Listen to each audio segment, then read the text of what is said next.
Puri cinema hall गली रे नाली टोपा गैंग आतंक मालिके ओलिकी कही नाबालकों को खंडारे हाणिले अभद्र भाषा ढेग कही कही मुंड मुह हाथ को हाणी चलिले खजा बेपार को नहीं पुरी रे आतंक रचिला नाली टोपा गैंग विलंबित राति रे टाउन थाना अधीन श्रीकृष्ण सिनेमा हॉल गली रे नाली टोपा गैंग आतंक रचिछि।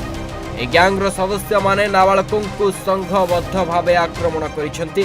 खंडारे नाबालकों मुंड मुह और दुई हाथ को हाणी पकाइछंती।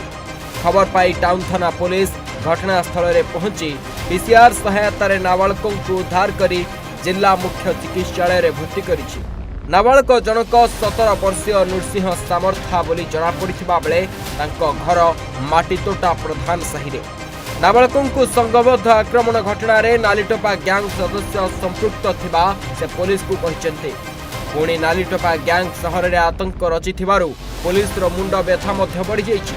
तेबे खजा व्यवसाय को केंद्र करी श्रीकृष्ण सिनेमा हॉल गली निकट रे युवकों को आक्रमण करा जाइथिबा जना पड़िछि।